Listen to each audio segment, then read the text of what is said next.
Hello friend, GKP education hub पर आपका बहुत बहुत स्वागत है। तो आज हम ज्योग्राफी के फर्स्ट चैप्टर के ऊपर बात करने वाले हैं, जिसमें संसाधन और विकास की बात कहा गया है। ठीक है, या इसमें तो जो टॉपिक दिया हुआ है आपका संसाधन एवं विकास, ये आपका ज्योग्राफी का फर्स्ट चैप्टर है। तो देखते हैं यहाँ पर संसाधन लिखा हुआ है कि संसाधन क्या है। ठीक है, करा संसाधन क्या करा कि हमारे पर्यावरण में उपस्थित वे वस्तुएं जिनका उपयोग हम अपनी आवश्यकताओं को पूरा करने में करते हैं, संसाधन कहलाते हैं।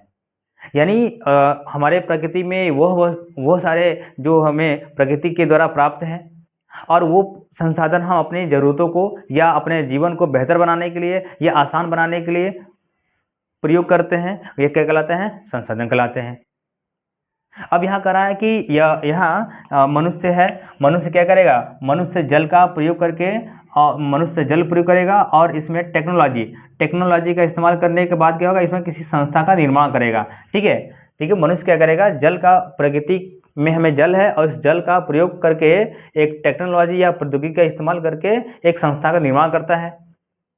तो क्या कहलाएगा? यह संसाधन कहलाते हैं। करा कि पर्यावरण में मनुष्य प्रौद्योगिकी के माध्यम से वस्तुओं का निर्माण करते हैं। तो यहाँ क्या कर रहे हैं? यहाँ वस्तुओं का, यहाँ जल का इस्तेमाल और यहाँ प्रौद्योगिकी का प्रयोग करके किसका निर्माण करना? संस्था का निर्माण, यानी कि नदियों का बांध बना दिया या अन्य किसी बड़ी संस्था का निर्माण कर दिया।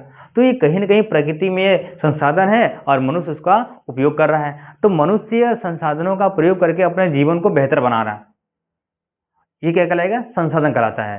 ठीक है, अब आते हैं उत्पत्ति के आधार पर संसाधनों के कितने भागों में बांटा गया है। तो उत्पत्ति के आधार पर संसाधनों को दो भागों में बांटा गया है। एक होता है जैव संसाधन और दूसरा होता है अजैव संसाधन। अब जैव संसाधन क्या होते हैं? अब कह रहा है जैव संसाधन वो संसाधन होंगे जिसमें जीव होगा, जिसमें जान होगा, जैसे पेड़ पौधे, मनुष्य, प्राणी जात, ये यानी इन सभी में क्या होगा? जीवन होगा। ठीक है, तो इसलिए ये क्या कहलाएंगे?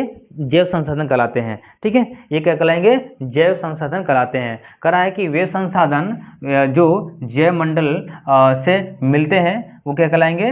जैव संसाधन कहलाते हैं। ठीक है, जैसे इसमें आपको एग्जाम्पल दे दिया है कि मनुष्य, वनस्पति, मछली, प्राणी और पशु, ये सारे क्या हैं? जैव संसाधन, इसमें जीवन है। इसमें इनका विकास भी होता है, वृद्धि भी होता है, पूरी तरह इनके पूरे शरीर में क्या हुआ? जीवन होता है। ठीक है, तो ये कहलाएंगे जैव संसाधन। उसी प्रकार से आपका अजैव संसाधन क्या होते हैं? कह रहा है कि वे संसाधन जो निर्जीव पदार्थों से मिलते हैं, यानी अजैव संसाधन जिसमें जान नहीं होता है, मतलब जिसमें जीवन नहीं होता है, तो क्या कहलाएंगे? वो अजैव संसाधन कहलाते हैं। ठीक है, जैसे इसमें क्या क्या हो जाएगा? इसमें आपका मिट्टी है, हवा है, पानी है, धातु है, पत्थर है, ये सारे जो है अजैव संसाधन हैं। इनमें किसी प्रकार का जान नहीं है, जीव नहीं है, ये सारे निर्जीव हैं। इन्हीं निर्जीवों को बोलते हैं अजैव संसाधन। बात समझ में आ जाएगा। ठीक है, अब आते हैं समाप्यता के आधार पर संसाधन को कितने भागों में बांटा गया है। तो समाप्यता के आधार पर संसाधन जो है इसको भी दो भागों में या दो पार्टों में बांटा गया है। पहला क्या है? पहला आपको देखेंगे नवीकरणीय संसाधन है और दूसरा अनवीकरणीय संसाधन है। तो नवीकरणीय संसाधन क्या होता है और अनवीकरणीय संसाधन क्या होता है? तो नवीकरणीय संसाधन वे संसाधन होते हैं जिनका प्रयोग एक बार करके हम क्या करेंगे? बार बार हमें मिले। जैसे आपके सौर ऊर्जा हो जाएगा, पवन ऊर्जा हो जाएगा, जल ऊर्जा हो जाएगा। तो इस प्रकार के संसाधन है जिसमें हम एक बार इसका उपयोग करें, अब बार बार हमें मिलता रहे, तो क्या कहलाएंगे? नवीकरणीय संसाधन कहलाते हैं। ठीक है, देखते हैं यहाँ क्या दिया हुआ है कि वे संसाधन जिन्हें हम भौतिक, रासायनिक और यांत्रिक प्रक्रिया के द्वारा पुनः प्राप्त कर रहे हैं। देखो करा है कि यानी किसके द्वारा? या तो हम भौतिक, रासायनिक, या हम किसी यंत्र के द्वारा जो है इनको बार बार प्राप्त करें, क्या कहलाएगा? आपका नवीकरणीय संसाधन कहलाता है। ठीक है, जैसे यहाँ का हम बात करते हैं कि सौर ऊर्जा की बात करते हैं। सौर ऊर्जा, क्योंकि सौर ऊर्जा क्या है? ये क्या है? असीमित मात्रा में हमारे क्या है? संसाधन है। ये कभी समाप्त तो होने वाला नहीं है। अगर इसको एक बार क्या करेंगे? इसका प्रयोग करेंगे, तो एक बार प्रयोग करने के बाद क्या होगा? हमें बार बार मिलता रहेगा, हमें बार बार मिलता रहेगा। ये कभी समाप्त होने वाला संसाधन नहीं होगा। तो किसके अंतर्गत आ जाएगा? नवीकरणीय संसाधन के अंतर्गत ये आ जाएगा। ठीक है, दूसरा क्या है कि अनवीकरणीय संसाधन क्या होते हैं? कह रहा है कि अनवीकरणीय यानी वे संसाधन जिन्हें हम किसी भी प्रक्रिया के द्वारा प्राप्त नहीं या पुनः प्राप्त नहीं कर सकते हैं, अनवीकरणीय संसाधन कहलाते हैं। जैसे आपके इसमें धातु हो जाएंगे, इसमें आपके कोयले हो जाएंगे, इसमें आपके जीवाश्म ईंधन हो जाएंगे। तो इस प्रकार के संसाधन हैं, अगर इनको एक बार प्रयोग कर लें तो हमें दोबारा संसाधन ये नहीं मिलेंगे। हम बात करते हैं हम यहाँ बात कर लेते हैं कि यहाँ का मान लेते हैं जीवाश्म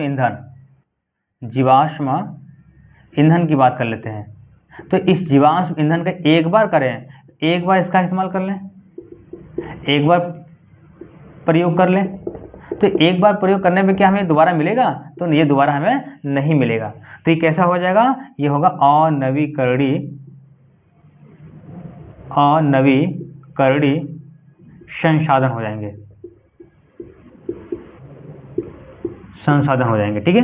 ये अनवीकरणीय संसाधन हो जाएंगे क्योंकि ये एक बार इस्तेमाल करेंगे दोबारा हमें नहीं मिलेगा। अब अगर धातुओं का अगर हमें एक बार उपयोग कर लें, ठीक है, लोहे का एक बार इस्तेमाल कर लें तो हमें दोबारा लोहा नहीं मिलेगा। तो ये इस प्रकार से इस छोटे से टॉपिक के बारे हमने आज बताया है और ये आपको बेहतर तरीके से समझ में आ गया होगा। और इसमें आपको संसाधन नियोजन क्या है, संसाधन नियोजन से आप क्या समझते हैं या संसाधन नियोजन किसे कहते हैं, हम अगले नेक्स्ट वीडियो में मिलते हैं।